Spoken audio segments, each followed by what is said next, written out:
오늘 우리에게 주시는 하나님의 말씀은 야고보서 2장 14절에서 26절까지 말씀입니다. 야고보서 2장 14절에서 26절까지 말씀입니다. 신약성경 372페이지에 있습니다. 야고보서 2장 14절에서 26절까지 말씀 제가 봉독해 올리겠습니다. 내 형제들아, 만일 사람이 믿음이 있노라 하고 행함이 없으면 무슨 이익이 있으리요? 그 믿음이 능히 자기를 구원하겠느냐? 만일 형제나 자매가 헐벗고 일용할 양식이 없는데 너희 중에 누구든지 그에게 이르되 평안히 가라, 더웁게 하라, 배부르게 하라 하며 그의 몸에 쓸 것을 주지 아니하면 무슨 이익이 있으리요? 이와 같이 행함이 없는 믿음은 그 자체가 죽은 것이라. 혹이 가로되 너는 믿음이 있고 나는 행함이 있으니 행함이 없는 내 믿음을 내게 보이라. 나는 행함으로 내 믿음을 내게 보이리라. 내가 하나님을 한 분이신 줄을 믿느냐? 잘하는도다. 귀신들도 믿고 떠느니라. 허탄한 사람이여, 행함이 없는 믿음이 헛것인 줄 알고자 하느냐? 우리 조상 아브라함이 그 아들 이삭을 제단에 드릴 때에 행함으로 의롭다 하심을 받은 것이 아니냐? 내가 보거니와 믿음이 그의 행함과 함께 일하고 행함으로 믿음이 온전케 되었느니라.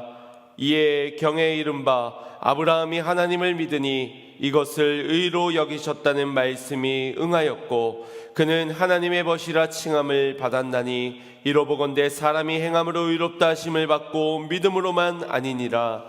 또 이와 같이 기생 라합이 사자를 접대하여 다른 길로 나아가게 할 때에 행함으로 의롭다 하심을 받은 것이 아니냐?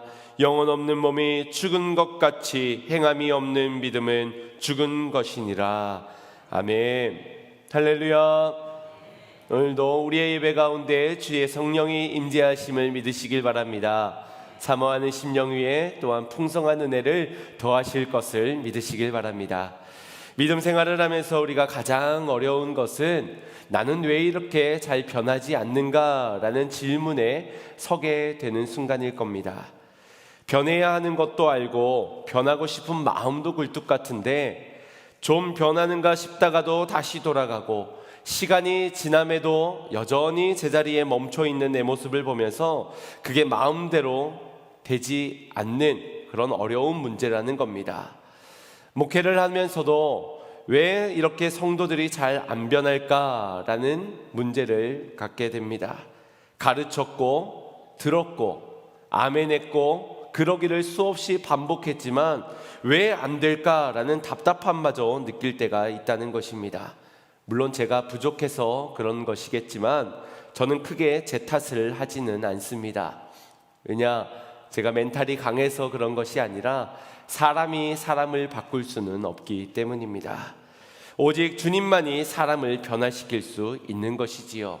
그 가운데 제 역할이라 한다면 하나님의 양떼들에게 하나님의 말씀을 전하고 성령께서 그의 인생을 변화시킬 수 있는 그 역사의 자리 가운데 초대하고 제공해주고 또 그곳에서 섬기는 일이 저의 역할이라고 믿습니다.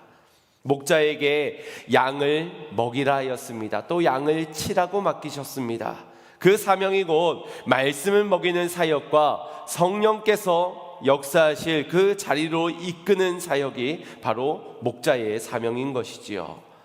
그렇기에 고집스럽게도 좀처럼 변하지 않으려 하는 양도 잘 안 된다고 해서 제 임의대로 포기할 수는 없는 것이고 바뀌고 변화되는 양을 보면서도 제가 우쭐해질 것도 없는 이유입니다. 주님께서 하실 것이고 주님께서 하신 것이기 때문이죠. 그러면서도 자칫 한 영혼이 변화되고 성숙되어지는 그 모든 일련의 일들에 대한 책임을 전적으로 성령님께만 돌리면서 성령님께 전가시키면서 나는 전혀 무책임으로 반응할 위험성도 분명 있습니다. 내가 할 수 없는 일이라고, 그래서 나에겐 책임이 없다고, 다 저 사람들이 잘못한 것이고 주님께서 하지 않은 뜻이라고, 이 말은 마치 달란트를 주셨는데 그것을 땅에 묻어두고서는 그래도 내가 잃어버리지는 않았습니다. 남기진 못했을지언정 그래도 잃어버리진 않았습니다. 당신께서 내게 준 것 고스란히 여기 있습니다 라고 변명하는 것과 같을 것입니다. 목회자로서, 목자로서, 사명자로서 어찌 이와 같은 변명을 할 수 있겠습니까? 하나님 하실 일을 기대하면서 나에게 맡겨진 사명을 놓치지 않아야 할 것입니다. 그러면서도 주님의 책임입니다라고 전가시키지 않기 위해서는 내가 먼저 저들에 앞서서 주님의 말씀 앞에 따르며 변화되어 가는 한 마리의 양이 되어야 할 것입니다. 목사이지만, 목자이지만, 리더이지만 그 앞서서 내가 먼저 하나님 앞에서의 한 마리의 양이 되어 그분의 말씀의 양육을 받으며 그 말씀대로 순종하고 성령께서 나를 역사하시어 바뀌어 가시는 모든 그 주도하심 속에 나를 내어 맡기는 것이 내가 먼저 되어야 한다라는 것입니다. 목사인 제가 먼저 주님의 양으로서 하나님의 말씀대로 살아가고 예수님의 닮은 모습으로 변화되기를 포기하지 않고 살아갈 때 성령님께서 나를 이끌러 가실 때에 나를 내어드리며 그 이끌림을 향하며 맡겨준 성도들을 포기하지 않고 계속해서 말씀으로 계속해서 성령의 역사의 자리로 초대하는 것이 바로 제가 감당해야 하는 사명이라고 믿습니다. 그리고 이는 저뿐만이 아니라 여러분도 동일할 것입니다. 왜냐하면 여러분에게도 맡겨진 영혼들이 분명 있을 것이기 때문입니다. 생명을 살리는 사역은 목사에게만 주어진 것이 아니라 생명으로 구원받은 우리 모두에게 허락되어진 것이고, 그런 우리 모두에게는 영혼들이 맡겨졌기에 우리는 이 모든 사명들을 감당해야 하는 것입니다. 기억할 것은 살리는 것은 복음입니다. 살리시는 분은 오직 주님밖에 없다라는 것입니다. 그러나 우리가 감당해야 하는 사명을 놓치지 않기 위해서는 우리가 먼저 변화됩시다.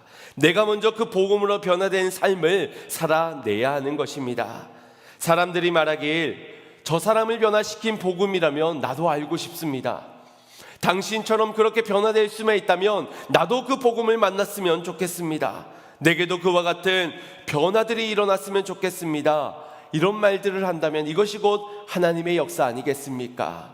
우리는 이 역사가 우리의 삶의 주변에 일어날 수 있도록 내가 먼저 그분 앞에서 그리스도의 복음의 편지가 되어 그분이 역사하시는 통로로 쓰임받아야 할 것입니다.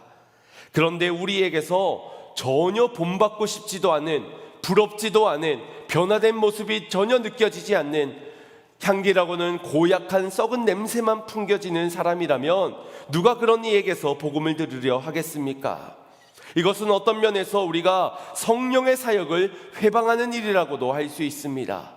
그가 말씀으로 변화될 수 있는데 나를 통하여 복음의 편지가 전해져 성령의 사역 가운데 그의 인생이 생명으로 변화될 수 있는 일을 나로 인하여서 막아선다면 이것이 성령의 회방하는 사역이 아니겠습니까? 그런데 오늘날 한국교회의 이미지를 생각해 보십시오. 교회의 목사들의 이미지는 어떻습니까? 교회에 다니는 교인이라고 했을 때 세상이 바라보는 시선은 어떠합니까? 우리가 이것들을 생각해 볼 때 우리가 저들의 영혼을 변화시키는 그 사명의 일을 감당하기는커녕 오히려 방해꾼이 되고 있는 것은 아닌지를 심각하게 고민해 보아야 할 문제입니다.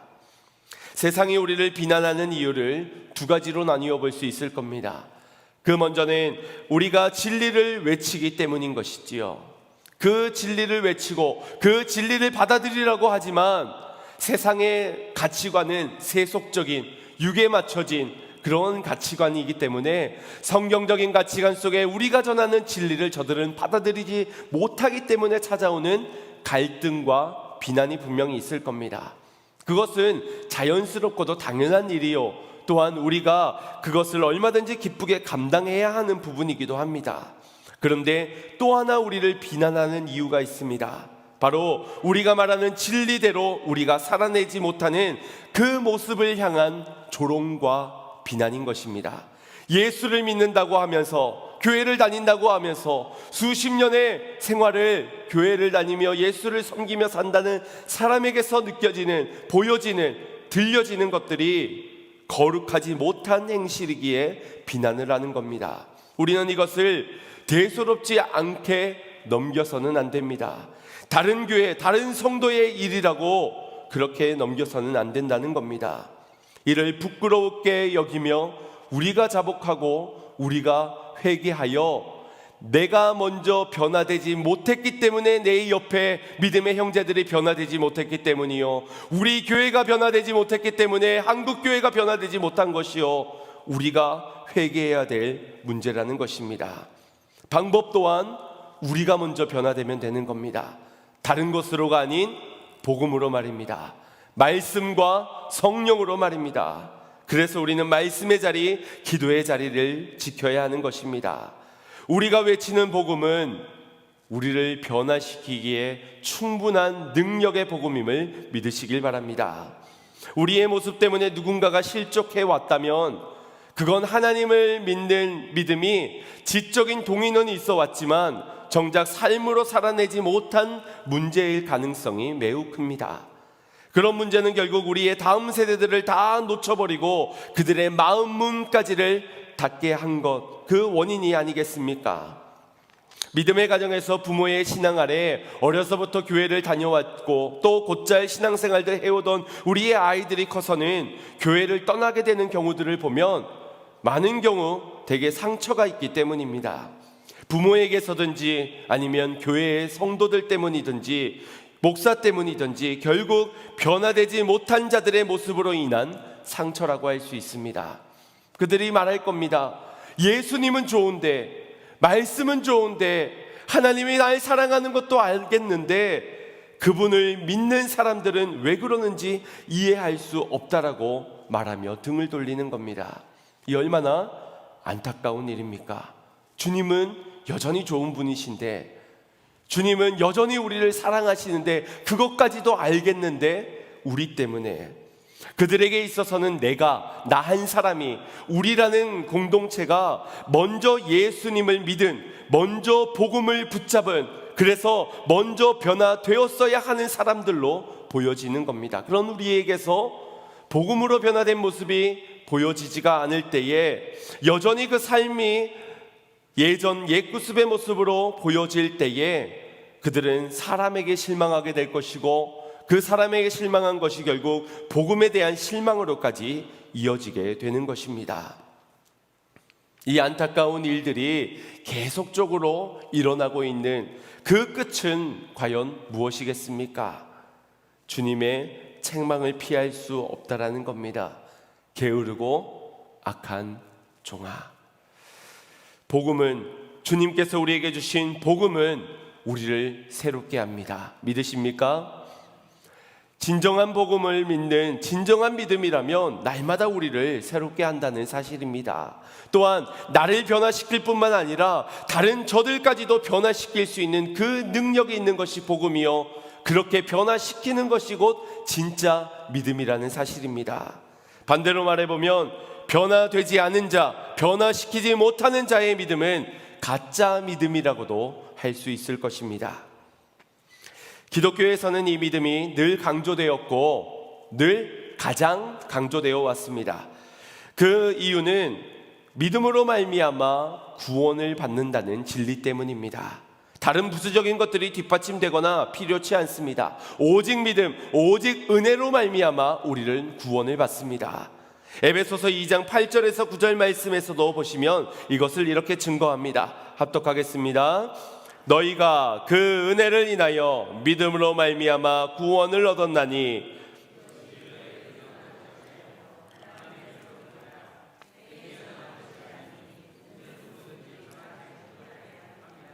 아멘.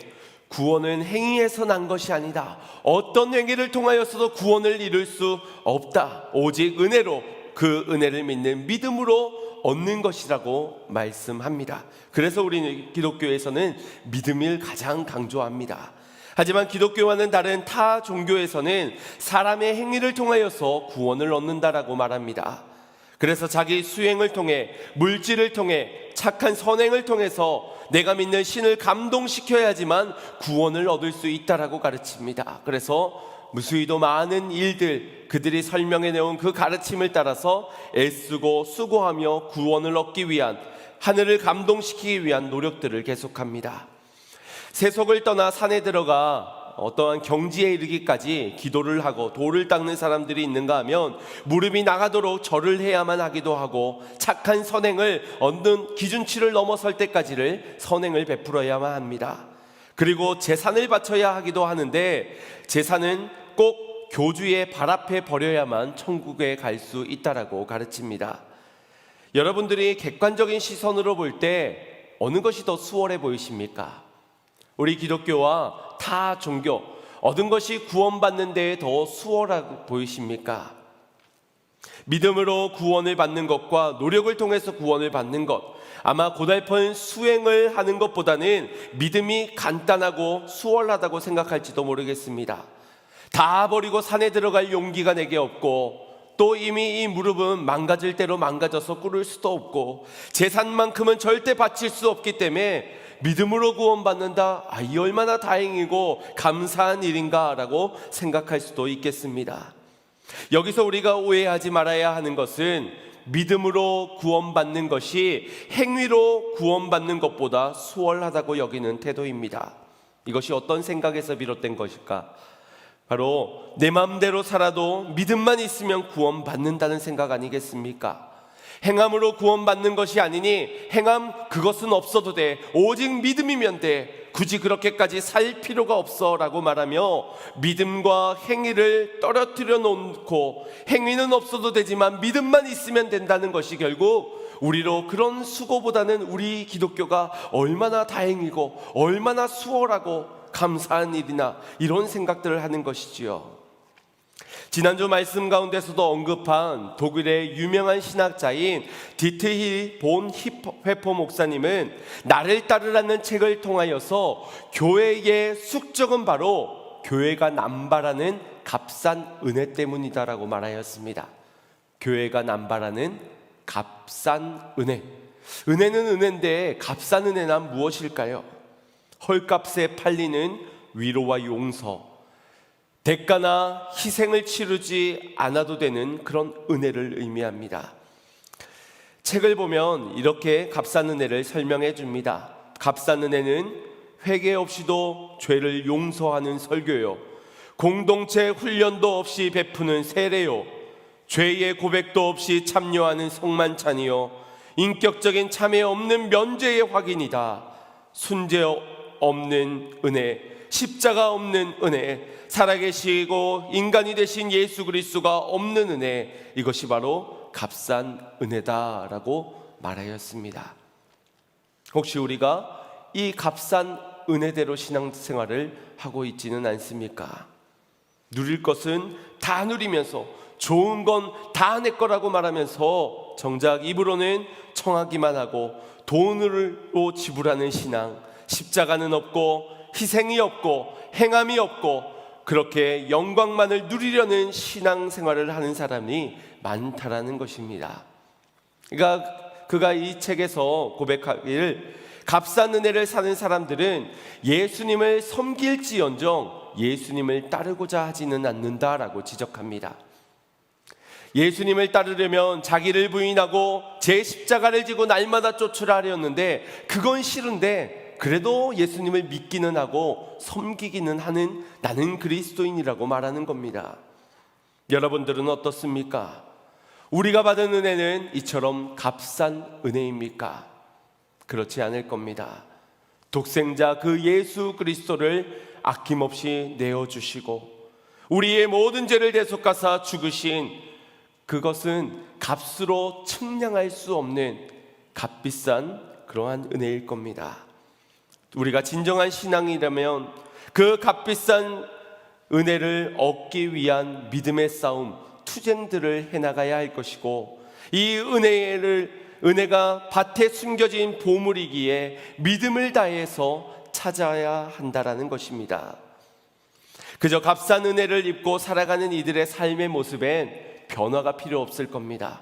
변화, 그것은 쓸데없는 일이요.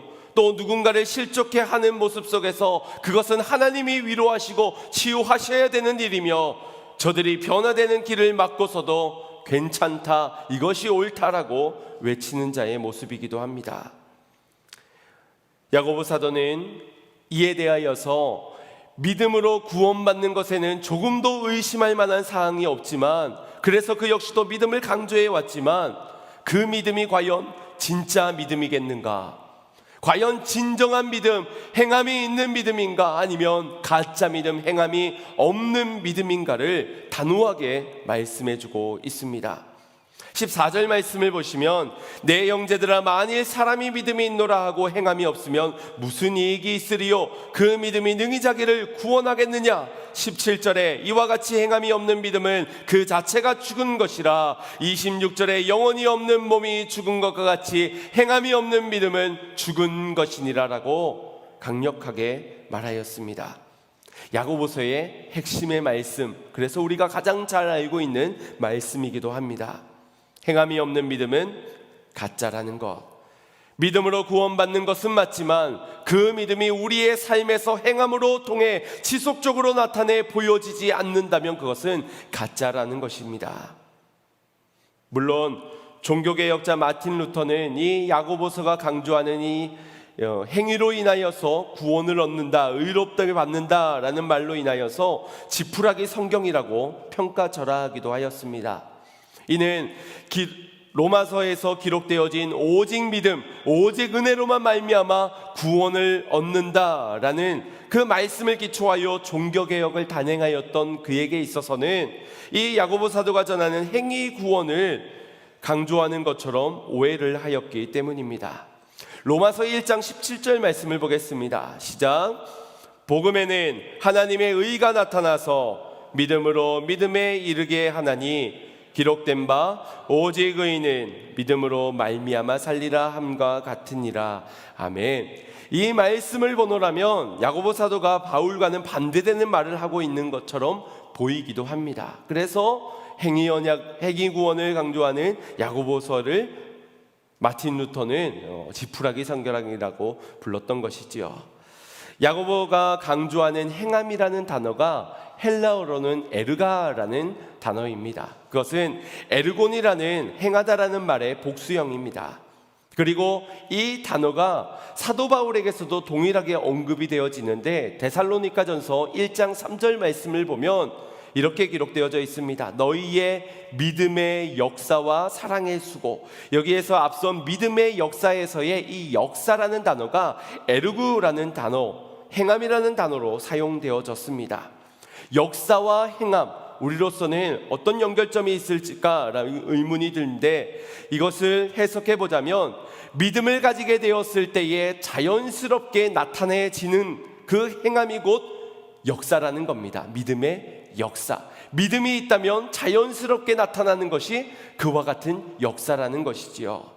곧 믿음은 필연적으로 삶 전체를 변화시키며 그 변화가 곧 믿음의 역사라는 것입니다.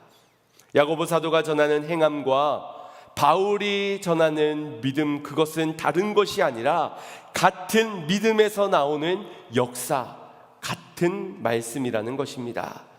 본문 18절 말씀을 또한 보시면 혹이 가로되 너는 믿음이 있고 나는 행함이 있으니 행함이 없는 내 믿음을 내게 보이라. 나는 행함으로 내 믿음을 내게 보이라. 야고보 사도는 행함만 이야기하는 것이 아니라 행함을 통하여서 믿음을 보이겠다라고 말합니다. 믿음이 없이는 구원받지 못하기 때문에 결국 야고보 사도는 믿음과 행함, 이 두 가지의 균형과 조화를 말해주고 있는 것입니다. 이것이 균형을 갖췄을 때, 조화를 이루었을 때 그 속에서 자연스럽게 나타나는 것이 바로 믿음의 역사라는 것이지요. 그래서 야고보서의 말씀과 바울이 전하는 말씀은 병행해서 어느 것 하나에 치우치는 것이 아니라 조화를 이루는 하나의 맥락으로 이해하고 받아들여야 하는 것입니다.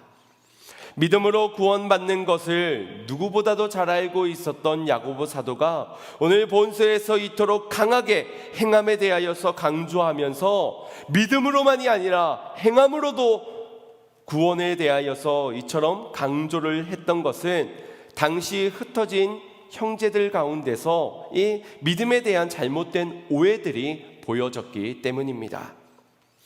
그들은 교리적으로는 아는 것을 믿음의 전부라고 말하면서 삶과 신앙이 분리되어진 삶을 살아갔습니다. 그것을 알 수 있는 것이 야고보서, 우리가 지난 시간까지 살펴보았던 야고보서 1장을 통하여서 이 유대인들의, 이 신앙인들의 삶의 형태들이 어떠했는지를 우리가 떠올릴 수 있습니다. 먼저 그들은 다른 사람들을 향하여서 해로움을 끼치는 언어 생활을 그치지 아니하였습니다. 상처되는 말, 실족해 하는 말, 죽이는 말들, 그 언어 생활들을 하면서 말을 더디하지 아니하였고, 높은 지위에 있는 사람에게는 상석을 안겨드리는, 그래서 동경하지만 가난하고 굶주린 자들, 그러한 자들에게는 멸시와 조롱으로 내 발등상에 엎여서 보든지 알아서 하라라고 그렇게 내치기도 하였습니다. 자신의 지나친 욕심을 가지고선 스스로를 속여왔던 것이 야고보서 1장에 등장하는 믿음의 사람들의 모습이었습니다. 자신들은 구원받을 그리스도인이라고 외치고 있지만 정작 그들 안에는 자기 욕심과 자기 위로, 자기 만족, 자기 기준, 그에서 나오는 평가들로 자신이 변화되어서 살아가야 하지만 변화되려 하지 않는 자들이 과연 믿음이 있다라고 말할 수 있겠는가? 이것이 야고보 사도의 반문이었던 겁니다. 믿음이 있다면 저렇게 살 수 없는 것 아니겠는가? 그리스도인으로서 합당한 삶을 살아내지 못한다면 그것이 어찌 진짜 믿음이라고 할 수 있겠는가? 이것이 그의 외침이었던 것이지요. 그래서 그는 지난 1장 22절 말씀에 이렇게 말씀한 바 있습니다. 너희는 도를 행하는 자가 되고 듣기만 하여 자기를 속이는 자가 되지 말라. 말씀을 행하는 자가 되어야지 듣기만 하고 행하지 않은 채 스스로를 속이는 자가 되지 말라는 겁니다. 하나님을 속이는 것이 아닙니다. 나 자신을 내가 그렇게 속이는 겁니다. 그러니 하나님은 내가 믿음이 진짜 믿음인지 가짜 믿음인지 알곡인지 죽정인지 주님은 아십니다. 그러니 우리가 그분께 증명해내야 될 필요가 있는 것은 아닙니다. 주님은 우리 스스로가 속지 않도록 우리 스스로가 증명해낼 수 있는 기회들을 제공할 뿐입니다. 내가 가진 믿음이 살아있는 진짜 믿음인지 아니면 살아있는 척하면서 죽어있는 가짜 믿음인지를 증명해내라고 말씀합니다. 예수님께서 마태복음 7장 21절에 이렇게 동일하게 말씀하셨지요. 합독하겠습니다.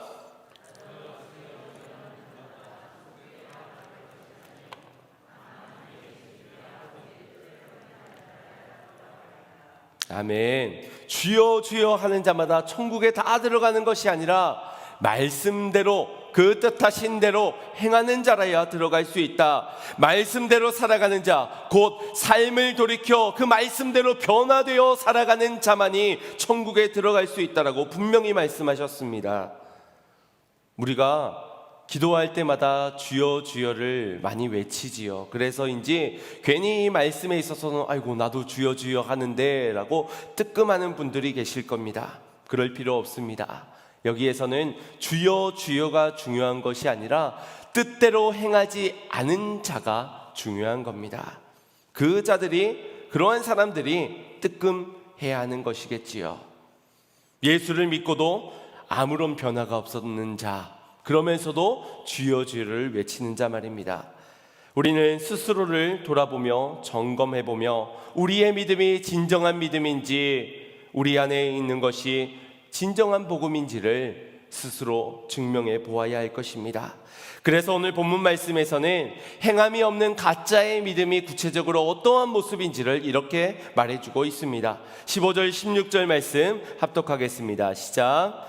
만일 형제나 자매가 헐벗고 일용할 양식이 없는데 너희 중에 누구든지 그에게 이르되 평안히 가라, 더웁게 하라, 배부르게 하라 하며 그 몸에 쓸 것을 주지 아니하면 무슨 이익이 있으리요?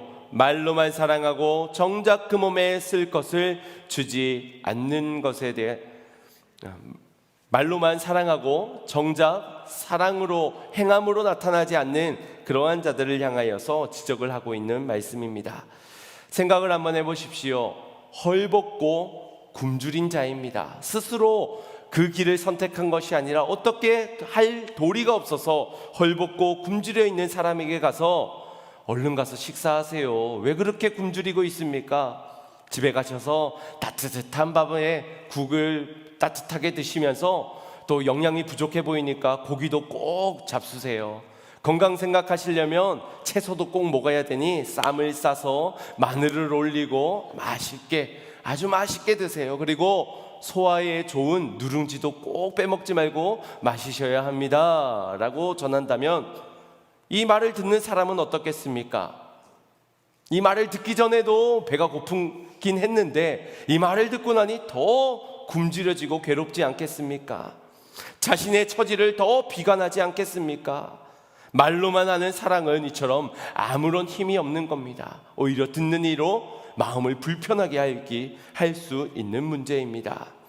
야고보 사도가 이 15절 말씀에서 형제나 자매라고 언급을 한 것은 이제껏 형제들아, 사랑하는 형제들아, 형제라는 통칭 안에서 모든 여성들까지를 다 통틀어서 전했던 야고보 사도가 이 본문에서는 형제나 자매라고 자매를 언급하고 있습니다. 그 이유는 그 당시 여성의 위치나 지위, 처우들을 생각해 볼 때 형제라고 했을 때에 그 형제들만 대우를 받아야 된다라고 오해하지는 않을까, 자매까지를 꼭 나누어서 이렇게 언급을 하고 있는 겁니다. 또한 헐벗다라는 것은 이 옷을 갖추지 못하는 당시의 그 환경 속에서는 이 겉옷이 자신을 지킬 수 있는 최소의 수단이었습니다. 그런데 이 옷이 없는, 이 옷이 단 한 벌밖에 없는 여유치 않은 그런 사람들, 결국 자신을 지키고 보호할 능력이 스스로에게 없는 미비되어진 그러한 사람들을 의미하는 것이고, 일용할 양식이 없다는 것은 단순히 한 끼에 먹을 음식이 없다라는 문제보다 오늘에 먹을 양식도 없지만 내일에 먹을 양식도 없었고 어제도 먹을 양식이 없었다는 그러한 의미입니다. 이 일용할 양이라는 것이 우리는 그 하루를 의미하는 것처럼 보이지만 이 유대인들에게 있어서는 이 일용할의 시점이 분명하지 않습니다. 그래서 어제, 오늘, 내일 모든 것을 다 통칭할 수도 있는 일입니다. 주님께서는 우리에게 이런 기도를 가르치셨지요. 일용할 양식을 주옵시고, 우리가 주님 앞에 구할 일용할 양식은 하루의 그 한 끼만을 의미하는 것이 아니라 우리의 삶에 매일매일 공급되어지는 그 양식을 의미합니다. 그것이 있었던 자리가 어디입니까? 광야이지요. 만나와 메추라기로 주님은 늘 먹여주셨습니다. 사람들에겐 욕심이 있었습니다. 내일 것도 챙겨야지, 모레 것도 챙겨둬야지. 그러나 그 모든 것들은 썩어져 버렸습니다. 매일매일을 공급해 주시는 하나님을 믿어야 했기 때문입니다. 그러나 그들이 내일 것까지를 챙겨야 되는 순간이 있었으니 바로 안식일 전날이었습니다. 안식일에는 진정한 안식을 위하여서 그날의 것을 미리 전날에 더 해 주셨던 것입니다. 그런데 오늘 일용할 양식이 없다라는 이들은 오늘의 문제만이 아니라 어제도 없었고 오늘도 없을 뿐더러 내일도 없는, 미래가 없는, 소망이 없는 자들을 말하고 주고 있는 겁니다. 그런데 그런 이들에게 하는 말이 평안히 가세요, 더웁게 하라, 배부르게 하라, 이런 말을 하면서 몸에 쓸 것을 전혀 주지 않고 돌려보낸다라는 겁니다. 그런 이들에게 무슨 이익이 있겠느냐? 믿음으로 구원을 얻는 그 일이, 그 유익이 어찌 그에게 있을 수 있겠느냐? 이런 강력한 경고를 하고 있는 것입니다. 우리가 받은 사랑은 예수님의 사랑, 값비싼 은혜입니다. 값싼 은혜, 보잘것없는 사랑이 아니라는 겁니다. 그런데 어찌 우리가 말로만 사랑할 수 있습니까? 주님은 우리를 말로만 사랑하지 않았는데 우리는 어찌 말로만 사랑할 수 있겠냐는 겁니다. 요한 사도도 이에 대하여서 동일하게 말하였습니다. 요한일서 3장 18절 합독하겠습니다. 시작.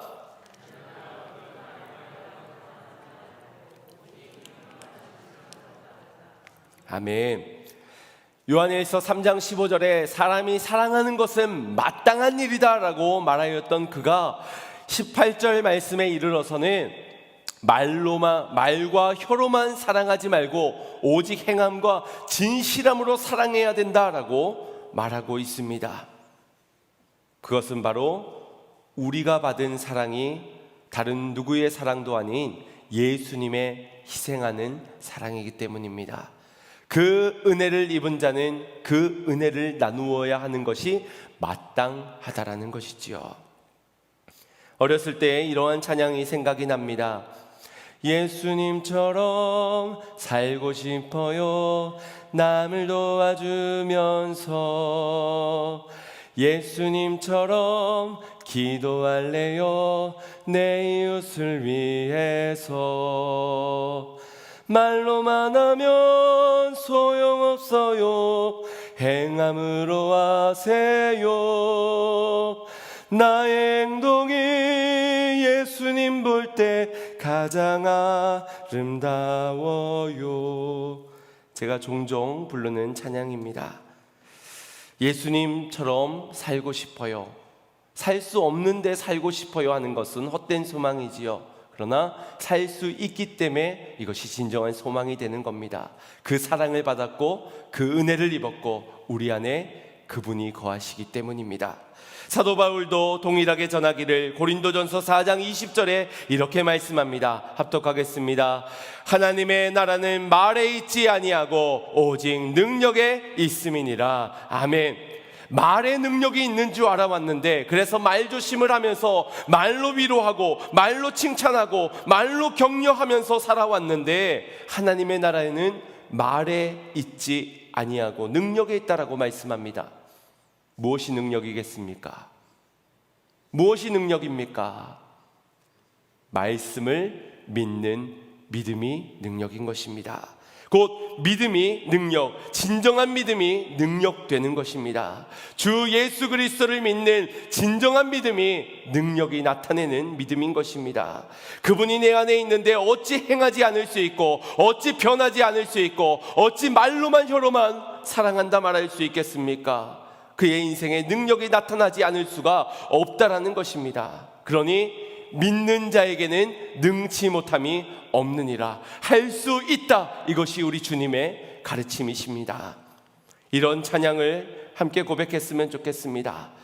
할 수 있다 하시니는 나의 능력 주 하나님, 의심 말라 하시고 물결을 걸으라 하시네.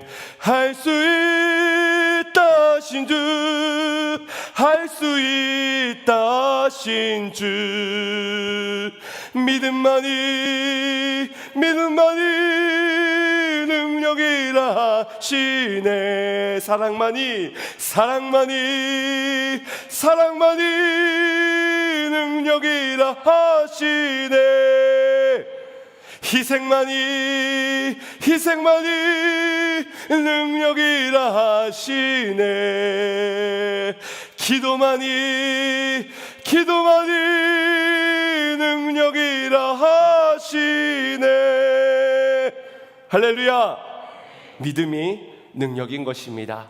사랑이 능력이요, 희생이 능력이요, 기도가 능력입니다. 그러나 사랑하지 않고 희생하지 않고 기도하지 않는 행함이 없는 믿음은 어떤 능력도 나타낼 수 없다라는 겁니다. 나를 변화시킬 수 있는 능력도, 저를 변화시킬 수 있는 능력도 말입니다. 예수님이 내 안에 있는 자는 곧 생명이 있는 자입니다. 살아있다는 것이지요. 살아있는 믿음을 가졌다는 것이고, 생명에 있는 사람이요, 나는 죽었고 예수로 살았다는 자의 삶인 것입니다.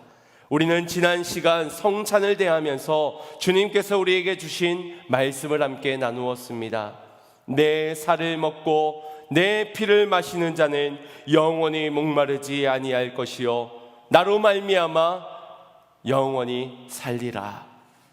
곧 그분의 성찬에 몸을 대할 때, 피를 대할 때 우리가 진정한 믿음으로 대했다면 우리에게 목마름, 자기 욕심, 불안, 두려움 없다라는 것입니다. 풍요로운 생명의 근원 되신 주님이 내 안에 있으니 영원히 살 것이요 그 삶의 생명이 전해지는 삶이라는 사실을 주님은 말씀해 주신 것입니다. 생명이 있는 성도 여러분, 우리가 어찌 행함이 없는 삶으로 나는 살았다라고 말할 수 있겠습니까? 어찌 변화되지도 못하는 나의 삶을, 그래서 누군가를 실족시키는 삶이면서도 어찌 우리가 회개하지 아니하고 살아갈 수 있겠습니까? 회개하지도 아니하면서도 어찌 괜찮다, 어찌 나는 구원받은 백성이다, 어찌 생명이 있다라고 말할 수 있겠습니까? 전혀 증명이 되지 못하는데 말입니다. 나를 살게 하는 예수의 생명이 우리 안에 있다면 그 생명은 나를 변화시킬 것입니다. 나를 이미 변화시키셨습니다. 새 사람으로. 그러니 우리는 말씀에 일용할 양식을 매일 공급받으며 주님의 성령의 새바람 가운데 나를 새롭게 하실 그 기도의 자리에 나아가기를 힘써야 할 것입니다. 그 말씀의 자리, 그 기도의 자리에 내가 아닌 우리 주님께서 나를 새롭게 만드실 것입니다. 그렇게 변화된 생명의 삶을 통하여 증명되어지는 행함, 증명되어지는 그 믿음을 통하여 우리의 자녀들도 살고, 우리의 가정이 살고, 우리 교회가 살고, 우리 한국교회, 이 나라, 이 민족이 함께 살아나야 될 줄 믿습니다. 말씀을 마치면서 행함이 있는 믿음 가운데 일평생을 사셨던 한 분을 소개하고자 합니다. 생명이 있는 자의 삶, 생명을 살리는 자의 삶이 어떠한 인생인지를 우리 선교사님의 일생의 영상을 보면서 함께 나누어 보도록 하겠습니다.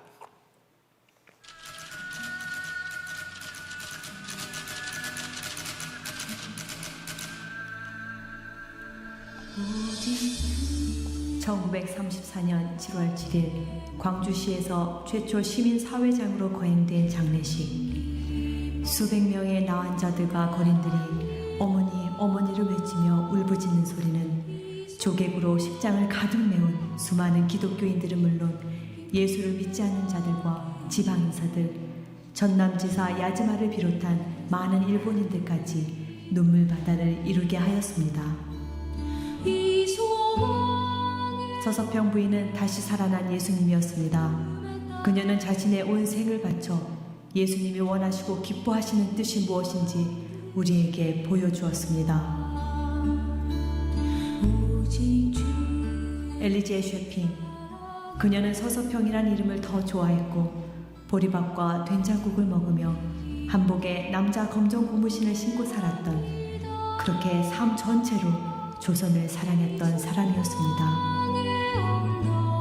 1912년 간호 선교사로 광주에 온 서서평은 의료 선교사역뿐만 아니라 가난하고 소외된 자들을 위한 교육과 사회사업에 평생 헌신하였습니다. 1922년 여성들의 문맹 퇴치와 계몽을 위해 최초의 여자 신학교인 이일학교를 세워 이혼당한 여자와 과부, 그리고 나이가 들어 학력이 초과한 부녀자들을 모아 교육하였습니다. 또한 복음 전파를 위해 교회를 세우고 최초로 부인 조력회를 조직하여 신앙 수련과 협동 사업, 교회 봉사 활동에 앞장서게 하였습니다. 1926년에는 조선 간호부회를 설립하여 간호협회 발전에 힘을 썼고 금주 동맹을 만들어 금주 금연 운동을 전개했으며 인신매매 반대, 축첩 금지, 공창제도 폐지를 외치며 율락 여성 선도 사업을 주도했습니다. 그러나 그 무엇보다도 서서평은 수많은 환자들, 특히 전라도 일대의 나환자들과 거린들, 고아들을 위해 헌신하였습니다. 그녀는 평생 처녀로 살았지만 고아로 버려진 나환자 아들 하나와 13명의 딸을 입양하여 친자식처럼 돌보았으며 오갈 데 없는 38명의 과부들도 자신의 집으로 데려와 보살펴 주었습니다. 내일 나 먹기 위해 오늘 굶는 사람을 그대로 본척만척 할 수 없으며 옷장에 옷을 넣어두고 당장 추위에 오들오들 떠는 사람을 모른 척 할 순 없습니다. 종사대 생활비의 30분의 1만으로 생활하며 자신은 영양실조와 풍토병, 과로로 죽어가면서도 가난하고 병든 자들, 버림받고 고통받는 자들을 먼저 먹이고 입혔던 서석평. 마지막 남은 자기의 시신마저 의학연구를 위해 해부하도록 기증한 그녀가 다 쓰러져가는 집에 남기고 간 것은 찢어진 담요 반찬과 밀가루 2호, 동전 7개가 전부였습니다. 천국에서 만납시다 라는 말을 남기고 떠난 그녀의 침대 머리맡에 붙어있던 종이 한 장. 성공이 아니라 섬김이다.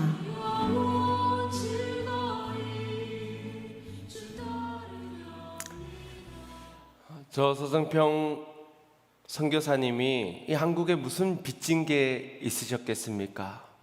나병 환자와 과부들에게 무슨 은혜를 입었겠습니까? 그럼에도 그분은 일평생을 그들을 위해 살았습니다. 그분의 값비싼 예수님의 은혜를 입은 자였기 때문입니다. 생명이 있는 예수 그리스도가 그분 안에 거하셨기 때문입니다. 저분의 영상을 보면서 얼마나 부끄럽고 또 저의 모습을 회개할 수밖에 없었는지, 저분의 들어와 있는, 저분 안에 있는 그 예수의 생명이 나에게도 있는데, 내게도 있는데 나는 행함으로 과연 저와 같이 살아가고 있는가? 살아가고 있다라고 스스로 믿고 있지만 스스로 속이고 있던 것은 아닌가? 나는 주님의 은혜를 값싼 은혜 정도로 치부하고 있었던 것은 아닌가? 제 스스로를 돌아보지 않을 수가 없었습니다. 성공이 아닌 섬김, 그분의 이 좌우명은 스스로의 멋져 보여서가 아니라 예수님의 모습을 닮은 것입니다. 예수님 역시도 하늘 보좌를 버리시고 성공을 포기하시고 섬김을 선택하셨지요. 그분이 내 안에 있어 그분으로 변화된 삶이 곧 이 선교사님의 일대기였습니다. 그래서 그 작은 한 사람의 존재로 이하여서 그 작은 선교사님의 한 분의 섬김을 통하여서 이 한국이라는 땅에 어마어마한 하나님의 나라의 열매들이 생명으로 맺어질 수 있었던 것입니다. 오늘 저와 여러분이 값비싼 은혜를 얻었다면, 우리 안에 주 예수 그리스도가 살아있다면, 오늘 우리의 믿음이 진정한 믿음이었다면 우리 외면하지 않고 살기를 원합니다. 말과 혀로만 사랑하지 않기를 원합니다. 이번 주 토요일에 저 대부도에 가서 사랑의 연탄 배달을 나누게 될 텐데, 작년에 900장, 그 작년에 1200장, 아니 갈수록 늘어나야 되는 우리의 사랑의 섬김의 사역들이 축소되고 있습니다. 그대로 머물러 있습니다. 무엇 때문일까요? 오늘 외면하지 않기를 원합니다. 헐벗은 자들, 굶주린 자들, 그들에게 이 사랑의 말로만 사랑하는 것이 아니라 행함이 있는 진정한 사랑, 생명이 있는 사역 가운데서 저들도 살아날 수 있도록 우리가 초대하는 자가 되어야 할 것입니다. 우리가 먼저 변화의 자리에 나아갑시다. 주님은 오늘도 우리를 포기하지 아니하셨기 때문에 이 말씀의 자리에서 다시 한 번 더 우리에게 일용할 양식을 공급하고 계시고, 우리를 포기하지 아니하셨기 때문에 성령님은 지금도 우리의 마음을 두드리고 계신 것입니다. 그분께 나를 내어드리고 진정한 변화의 자리로, 행함이 있는 믿음의 자리로, 그리고 생명에 있는 내가 생명을 살리는 사역의 자리로 나아갈 수 있는, 그래서 내가 살아 우리의 가정이 살고, 우리의 가정이 살고 우리 교회가 살아 한국 교회를 살리는, 우리의 민족을 살릴 수 있는 그러한 생명의 사역들이 감당되어지기를 주님의 이름으로 축원드립니다. 우리 말씀을 생각하시면서 함께 찬양하고 결단의 기도 드렸으면 좋겠습니다. 그때마다 말로 그쳐지는 결단이 아니라 진정한 삶의 결단의 자리까지 나아갈 수 있기를 원합니다. 세상 흔들리고, 세상 흔들리고, 사람들은 변하여도 나는 섬기리. 주님의 사랑은 영원히 변하지 않네. 나는 주를 신뢰해. 오직 믿음으로, 오직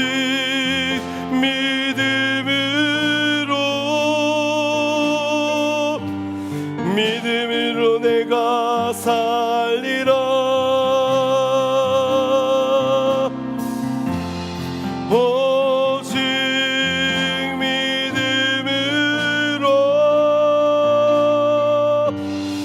믿음으로 내가 살리라.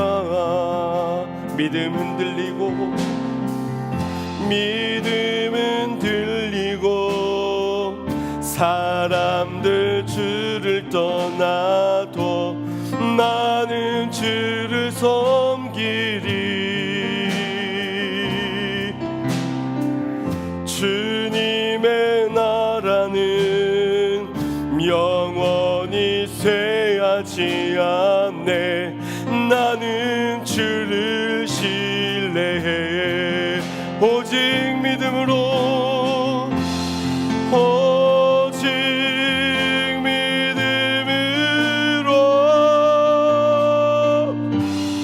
믿음으로 내가 살리라. 오직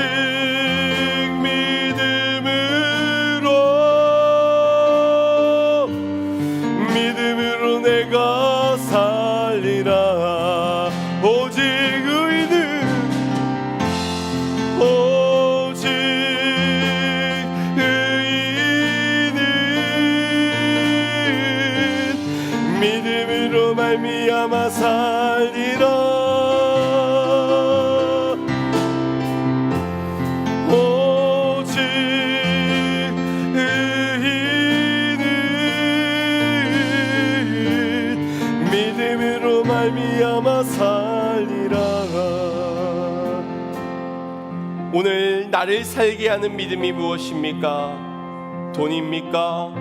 세상의 환경입니까? 상황입니까? 나의 능력입니까? 오늘 우리를 살게 한 것은 주 예수 그리스도의 복음 그 하나뿐인 줄 믿습니다.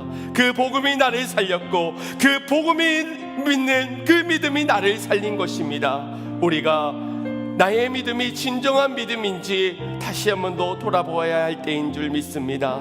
한국 교회를 바라보는 세상의 시선, 목사와 교인들을 바라보는 세상의 시선이 이토록 바닷 가운데 비판과 조롱에 일싸여졌는데, 우리는 혹시 괜찮다, 나의 믿음은 나를 구원할 만한 믿음이다 라고 말하고 있지는 않습니까? 내게는 생명이 있다, 나는 여전히 믿음이 있어 구원받는다 라고 외치고 있지는 않습니까? 자복하는 심령으로 나의 믿음이 나의 입과 혀로만 사랑을 외쳤음을 드러내지 못하였고, 나타내지 못하였고, 증명하지 못한 믿음이었음을 주님 앞에 회개하면서, 내 안에 예수 그리스도가 있기에, 그 생명이 있기에 나로 죽고 예수로 나는 삶 속에 행함이 있는 믿음 나타나지게 하여 주시옵소서. 나를 살렸듯이 내가 변화되어 아버지 하나님의 저들을 살리고 변화될 수 있는 자리로 초청할 수 있는 사명자가 되게 해달라고 우리 이상의 기도 제목을 놓고 주여 한번 부르짖고 합심하여 기도하겠습니다. 주여, 아버지, 우리의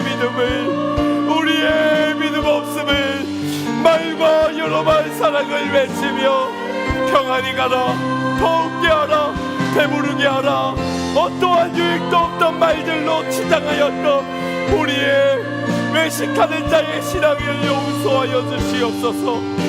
이제껏 신앙생활하면서 내가 변했던 것이라고는 보자 직분을 받은 것 말고는, 주님 아버지 하나님 믿음이 있다라고 주장하는 것 말고는 내게 남은 열매가 보이지가 않습니다. 아버지 하나님, 달란트를 땅에 묻어두고도 그 묻어둔 것만으로도 만족하며 살아가고 있는 우리를 주여 용서하여 주시옵소서. 찬양할 주님의 음성을 들어 아버지 하나님 다시 사는 자리로, 생명의 자리로, 변화의 은혜의 자리로 나아갈 수 있는 자가 되게 하소서. 말씀의 자리에 이리와 양식이 우리를 바꿀 것이며 기도의 자리에 성령의 사역이 우리를 변화시키어 생명을 잉태하는 삶으로, 생명으로 살려내는 삶으로 아버지 하나님이 만들어 가실 줄 믿사오니 주여 진정한 믿음으로 나아갈 수 있는 우리가 되게 하여 값으로 측량할 수 없는 은혜와 사랑을 우리에게 주신 주님, 그러나 우리가 그 사랑을 값싼 은혜로 치부하며 우리가 할 수 있는 것의 전부는 말과 혀로만 사랑하는 것뿐이었음을 고백합니다. 우리의 언어는 여전히 말을 더디하지 아니하였고 높은 지위와 세상에서의 안락을 추구하며 가난한 것을 저주하며 조롱하며 멸시하며 살아갔던, 욕심에 취하여 속임을 받았던 것이 우리의 인생이었습니다.